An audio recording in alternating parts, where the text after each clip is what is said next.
Eli tunnustellaan kotona, oisko lihaksissa mitään poikkeavuuksia. Ja etenkin tässä niin semmonen, minkä kotonakin huomaa helposti, niin on lämpötilaerot. Eli jos on revähtänyt lihas tai semmoista tulehusta lihaksissa, niin se tuntuu lämpimämmältä muihin lihaksiin nähen. Ihan käden alla, totta kai, että mitä paksumpi turkki, niin sitä hankalempi on tunnistaa lämpötilaeroja.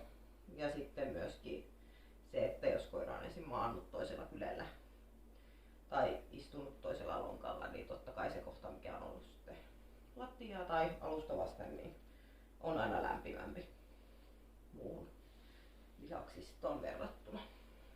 Mutta tässä käydään siis lämpötilaeroja läpi lihaksista. Ja sitten myöskin voi opetella, kun säännöllisesti tekee, niin huomaamaan kirjauksiä lihaksissa. Eli sitten myöskin se, että hieronnan tarve löytyy paremmin kotikonstein kuin säännöllisesti. Tämäkin on ihan hyvä ottaa viikoittaiseksi. Et käy sen koiran läpi sivelemällä ja samalla harjoittelee, varsinkin nuorilla koirilla, niin on hyvä harjoitella rauhoittumista ja käsittelyä siinä samalla. Et se on se oma rauhoittumishetki, milloin käydään se koira läpi. Ja totta kai molemmin puolin ja rauhallisesti, ei paljon paineta, mutta kuitenkin silleen, että työ tunnette ne lihakset siellä koiran alla. Siis koiran ihon alla. Ja tosiaan hyvä aloittaa aina samassa järjestyksessä, niin on helpompi sitten tunnistella poikkeavuudet. Eli eka ihan niskasta lähdetään. Voi ottaa eka pitkiä vetoja. Ja siinä samalla sormilla tunnustella, että tuntuuko mitään poikkeavaa, onko joku kohta tosi kovaa tai just lämpötilaeroja. Ja sitten lyhentää niitä vetoja ja käydä ihan koko koira läpi. Sieltä ihan niskan juuresta tänne ihan varpaisiin asti lähellä läsipelyllä. Luonnollisesti tällä niskassa ja lava-alueella niin näiden lihasten pitäisi olla aika pehmeät, joustaa hyvin kädessä. Mutta sitten tuosta käytännössä kyynärpäästä alaspäin, niin nämä lihakset on ihan luonnostaan niin jäntevämpiä, että ne tukkee tassua oikein. Eli täällä on sitten paljon niin kuin jäntevämmän tuntuisia nämä lihakset, mutta niittenkään ei pitäisi olla kovia. Ja totta kai, että jos koira jännittää ja ottaa ensin tassua, niin jos se jäykistyy siinä, niin se lihas voi tuntua jäykemmältä kuin mitä se oikeasti on. Eli ideaali olisi se, että koira on ihan rentona tässä. Ja sitten täältä rintalihakset rintakehästä käydään myös läpi. Vatsa-alusen voi käydä läpi ihan järjestelmällisesti. Vatsan kohdalta ei puristeta hirveästi, mutta on kevyt painelu. Ja sitten tässäkin kylkee käydä sitä selkärankaa läpi. Pikkuhiljaa myös tässä. Täällä myös tää on sellainen kohta, mikä on yleensä kireempi takaran seutu.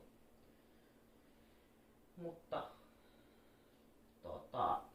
se ei ole normaali, eli jos etenkin niin kuin yleisimmät kohdat on tuo makaran seutu, missä on kireyttä ja tällaista se huomaa hyvin, koska sen pitäisi olla samanlainen kuin muuallakin, eikä semmoinen pingottunut kovaa, niin lehdillä esimerkiksi on ihan pehmeät. On yhtä pehmeät kaikkialta. Samoin tässä lava-alueella. Totta kai niin kuin kotikonstein, niin tätä ei niin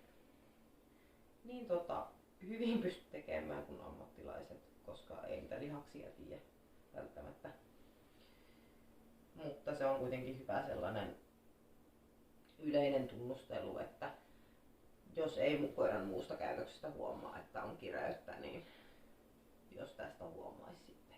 Varsinkin just kun rutinoittuu ja tietää, miltä ne oman koiran lihakset kuuluisi tuntua. Ja hierojalta voi totta kai ainakin kysyä.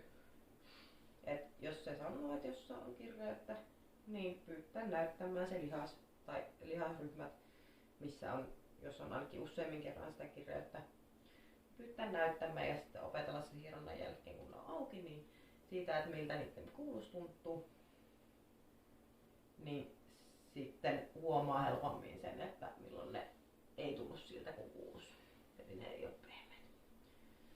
Ja käydään tosiaan koko koira läpi. Sivellyllä, ihan pehmeitä sivellyä. On samalla hyvä keino vähän bondata siinä koiran kanssa.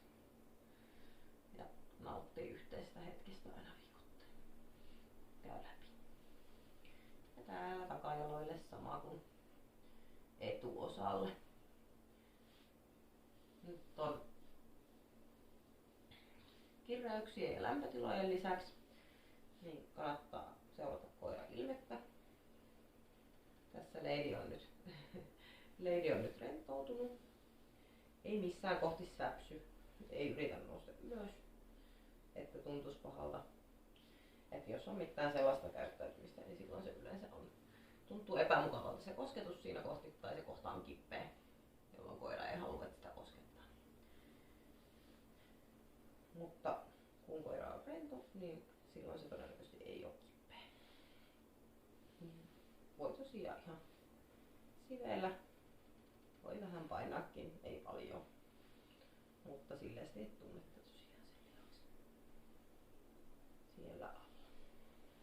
Ja sitten hierojalle on toki tai fysioterapeulle hyvä kertoa, että jos on löytynyt tällaisesti kotikopeloinnissa, niin jotain omat löydökset myöskin. Ja täällä nivelissä totta kai pitää olla hellä